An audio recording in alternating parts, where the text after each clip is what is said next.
Assalamualaikum warahmatullahi wabarakatuh. Perkenalkan, nama saya Safikiana. Pada kesempatan kali ini saya akan mempresentasikan hasil proyek yang telah saya kembangkan dengan judul Kampus Guardian, yaitu sebuah aplikasi pelaporan insiden di lingkungan kampus berbasis web yang dibangun menggunakan teknologi Laravel sebagai back-end dan React sebagai front-end. Nah, proyek ini dikembangkan sebagai implementasi dari materi web service dengan menerapkan konsep REST API sehingga antara front-end dan back-end dapat saling berkomunikasi menggunakan endpoint.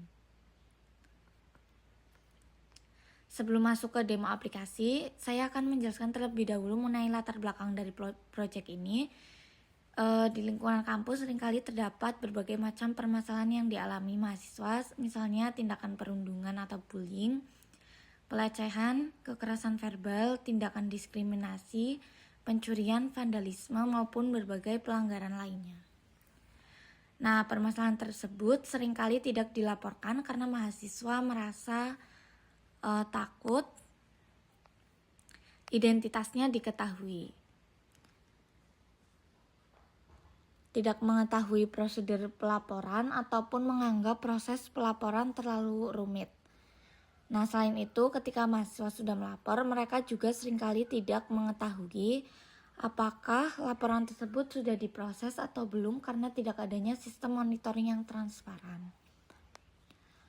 Berdasarkan masalah tersebut, saya mengembangkan aplikasi Kampus Guardian yang memungkinkan mahasiswa melakukan laporan secara mudah, aman, serta dapat memantau perkembangan laporan melalui fitur tracking.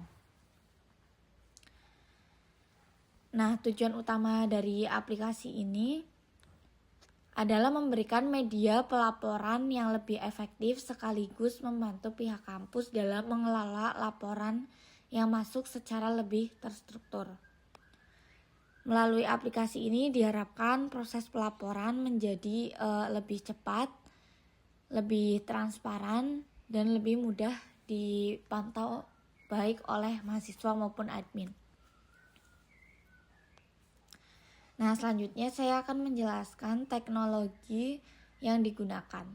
Pada sisi backend ini, saya menggunakan Laravel 12. Laravel yang saya gunakan Laravel saya gunakan karena menyediakan struktur MVC yang rapih, memiliki sistem routing yang baik, serta memudahkan pembuatan REST API. Nah, untuk autentifikasi admin saya menggunakan Laravel Sanctum sehingga akses endpoint admin hanya dapat dilakukan setelah berhasil login. Di sini.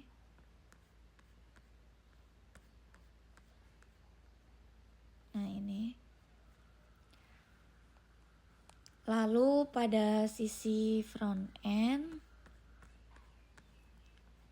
di sini saya menggunakan React yang dibangun menggunakan Vite. React digunakan karena membangun antarmuka yang lebih interaktif melalui konsep komponen base sehingga setiap halaman dapat dibuat menjadi lebih modular dan mudah dikelola. Nah, untuk komunikasi antar front end dengan back end saya menggunakan Axios sehingga setiap data diperoleh menggunakan request ke REST API Laravel.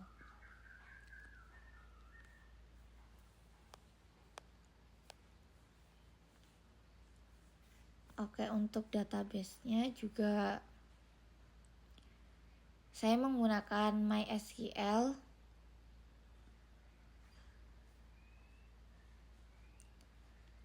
dan sedangkan pengujian API-nya saya menggunakan Postman sehingga setiap endpoint dapat diuji secara independen sebelum digunakan oleh front-end.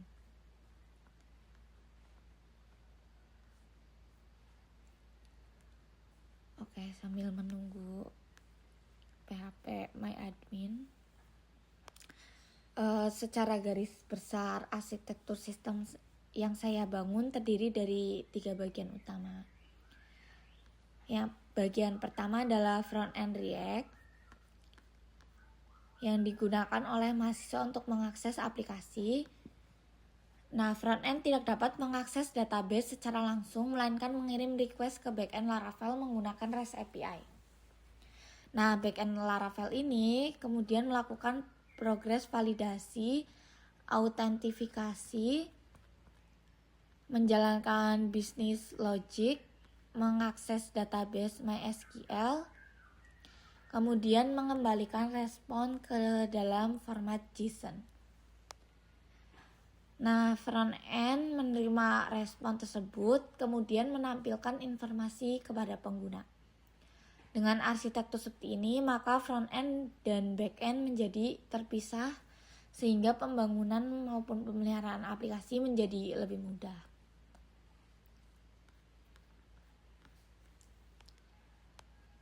Nah, selanjutnya saya akan menjelaskan alur kerja aplikasi.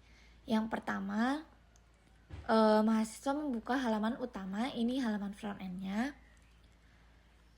Lalu mahasiswa bisa membuat laporan baru, namun mahasiswa harus melakukan verifikasi email menggunakan sistem OTP.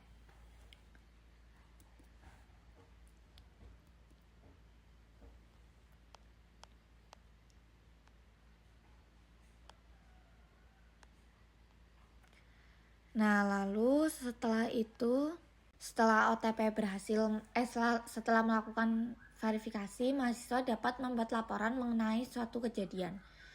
Pada saat membuat laporan, mahasiswa mengisi kategori kejadian, tingkat keparahan atau severity, lokasi kejadian, tanggal kejadian, deskripsi laporan, serta mengunggah evidence atau bukti pendukung seperti foto maupun audio, video, PDF. Setelah laporan berhasil dikirim, sistem akan menghasilkan sebuah tracking ID secara otomatis. Tracking ID ini nantinya digunakan untuk memantau perkembangan laporan. Pada sisi admin melakukan logik menggunakan akun yang telah terdaftar. Setelah login berhasil, admin akan masuk ke dalam halaman dashboard. Lalu admin dapat melihat statistik laporan,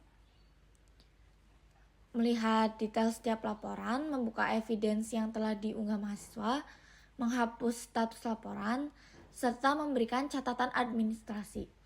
Setiap perubahan status akan secara otomatis masuk ke dalam timeline sehingga mahasiswa dapat mengetahui perkembangan laporan secara real-time ketika melakukan tracking. Nah, selanjutnya saya akan menjelaskan struktur utama dari aplikasi. Secara umum, project ini kan terbagi dari dua bagian utama tadi, back-end dan front-end. Nah, pada back-end terdapat beberapa controller di sini.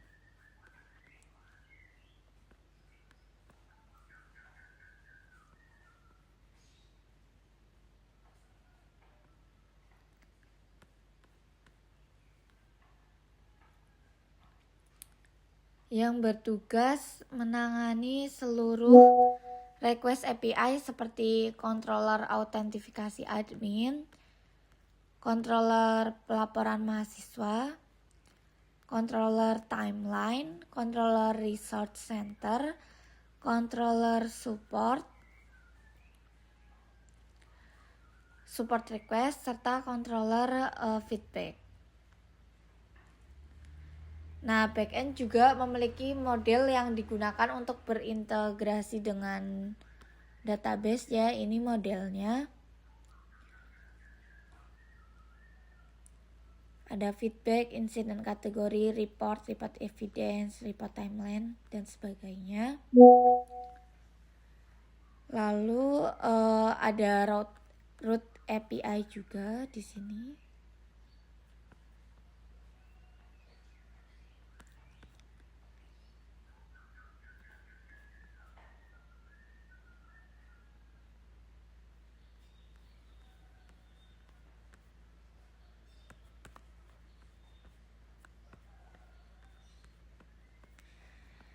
Ini untuk menghubungkan endpoint dengan controller.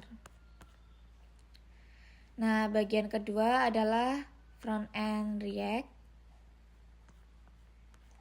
Front end terdiri dari beberapa halaman utama seperti landing page, create report, tracking, timeline, resource center, support request, feedback, OTP verification, serta halaman lainnya. Masing-masing halaman dibangun menggunakan komponen React sehingga tampilan aplikasi akan lebih modular dan mudah dikembangkan. Nah, mungkin selanjutnya kita langsung masuk ke dalam demonstrasi aplikasi. Di sini saya sudah membuka linknya.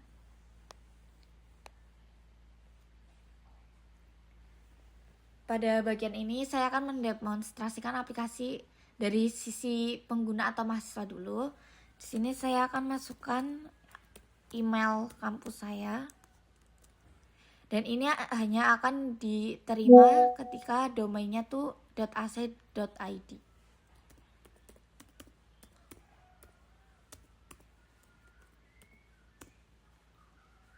Kirim OTP.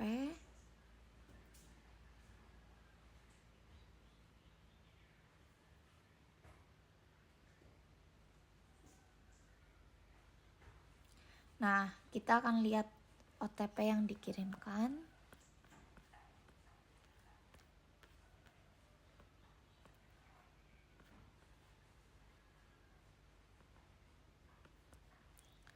Ini 782159. 782159. Kita verifikasi. Nah, lalu di sini sudah masuk form untuk membuat laporan.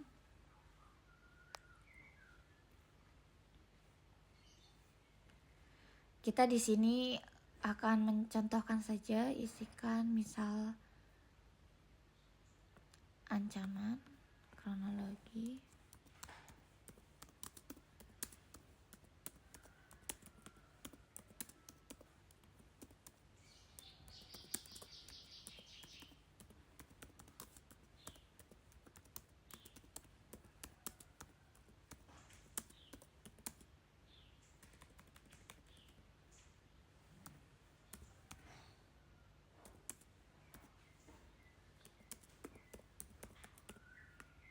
nah misal seperti ini. Ini juga ada bisa melakukan voice note, jadi nanti ditranskrip ke dalam bentuk teks. Nah, tetapi karena mic saya tidak jadi saya akan mendemokan dengan teks saja. Nah, ini untuk tanggal kejadian, misal bulan 6. Bulan 6 tanggal 1 2026.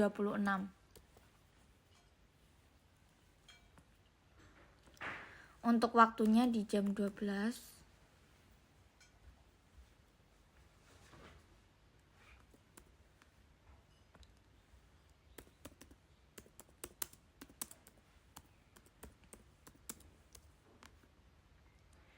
Nah, untuk buktinya saya mungkin saya ambil ini saja sebagai contoh. Lalu ini akan dikirimkan secara anonim.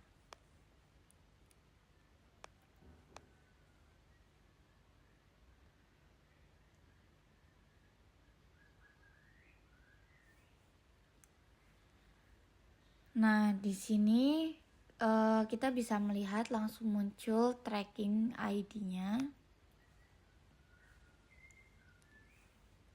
Ini bisa kita salin, lalu kita bisa langsung lihat timeline. Nah, ini timeline kasusnya. Belum ada update. Lalu kita bisa lacak laporan dengan ID yang sudah disalin tadi.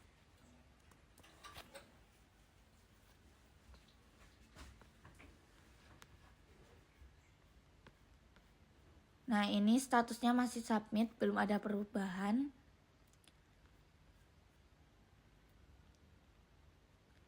Lanjut, untuk research center ini adalah halaman informasi edukatif saja yang dapat diakses mahasiswa. Ini dari admin ya, bisa memberikan informasi. Lalu untuk halaman request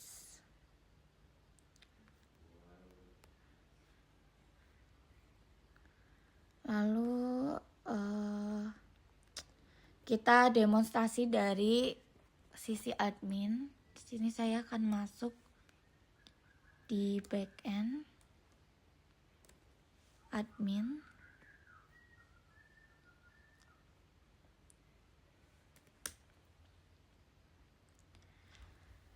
Nah, di sini saya juga akan menjelaskan terlebih dahulu bagaimana sistem bekerja dari sisi admin. Admin merupakan pihak yang bertanggung jawab menerima laporan yang dikirim oleh mahasiswa, melakukan proses verifikasi, melihat bukti pendukung, memperbarui status laporan, serta mengelola informasi yang ada di dalam sistem. Nah, berbeda dengan mahasiswa yang menggunakan front-end React, admin menggunakan dashboard berbasis Laravel Blade yang terhubung langsung dengan backend melalui autentifikasi Laravel Sanctum. Langkah pertama, tadi saya sudah login admin @kampus.ac.id. Lalu pada saat login itu langsung dikirim data loginnya menuju endpoint autentifikasi pada backend. Lalu Laravel kemudian melakukan proses validasi terhadap email dan password. Nah, apabila data benar, backend akan membuat akses token menggunakan Laravel Sanctum. Token tersebut digunakan untuk mengakses seluruh endpoint admin yang bersifat protected. Dengan demikian, hanya admin yang berhasil login yang dapat mengakses dashboard maupun melakukan perubahan data. Nah, setelah login ini, admin akan diarahkan menuju halaman dashboard. Pada dashboard yang ditampilkan, ringkasan kondisi sistem secara keseluruhan. Admin dapat melihat di sini ada jumlah laporan yang telah masuk, ini total laporan, lalu kasus aktif, lalu yang darurat, dan juga pelapor yang terverifikasi. Nah, ini laporan terbarunya. Lalu kita masuk ke menu laporan. Nah, di sini tadi kan kita sudah menyalin tracking ID. Jadi coba kita filter.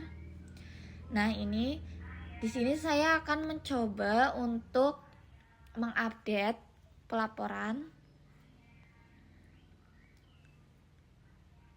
Di sini yang tadinya submitted mungkin saya akan update under review. Sedang didiskusikan dengan Satgas. Lalu untuk ini kita coba download. Nah, ini terdownload. Ini hanya contoh saja tadi. Yang penting ini sudah terdownload. Lalu kita simpan. Nah, ini sudah berubah untuk timelinenya. Oke, kita masuk ke dalam menu support.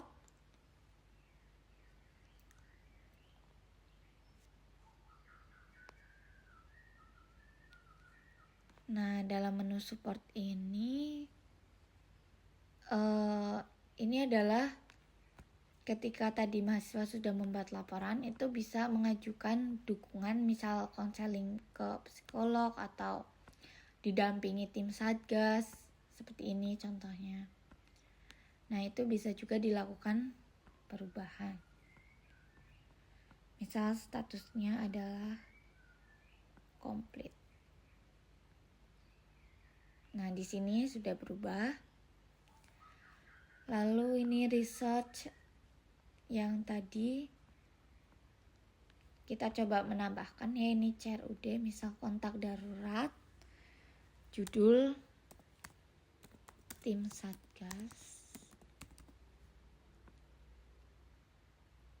kotak, lalu mungkin di sini nomor.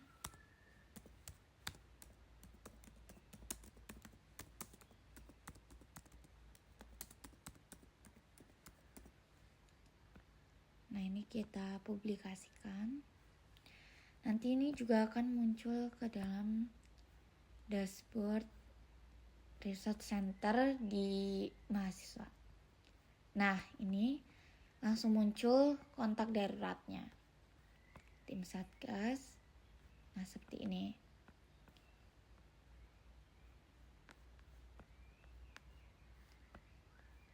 Oke, kita coba lacak lagi dengan tracking ID yang tadi sudah kita update laporannya. Lacak sekarang. Nah, ini sudah berubah menjadi under review. Dari submit menjadi under review. Nah, ini bisa ajukan dukungan. Misal tadi bantuan hukum, lalu kirim permohonan.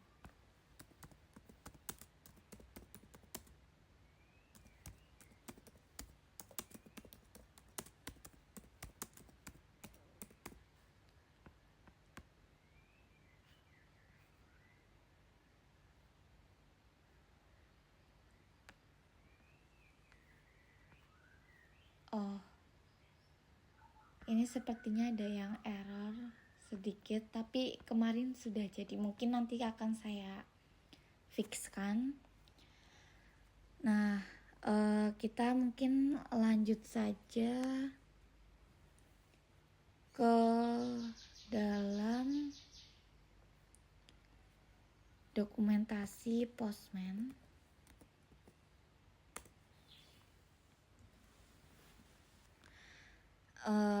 Oke, untuk dokumentasi ini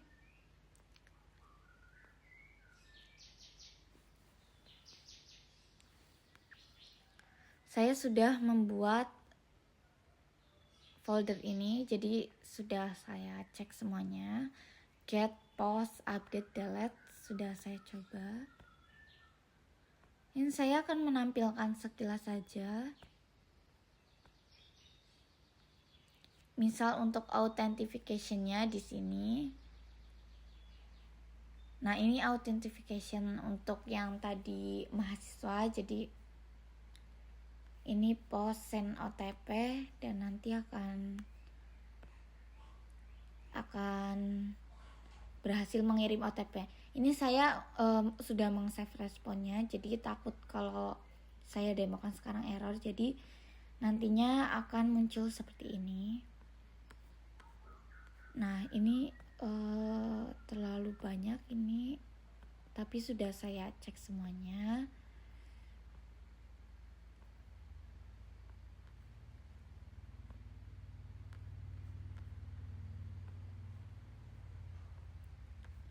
Oke.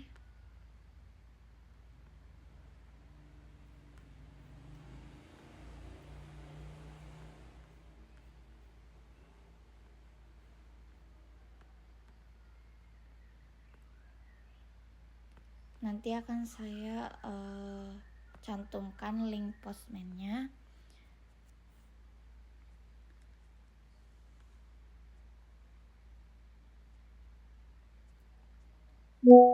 Oke, mungkin sekian presentasi Project Kampus Guardian yang dapat saya sampaikan. Terima kasih atas perhatiannya. Mohon maaf bila ada salah. Wassalamualaikum warahmatullahi wabarakatuh.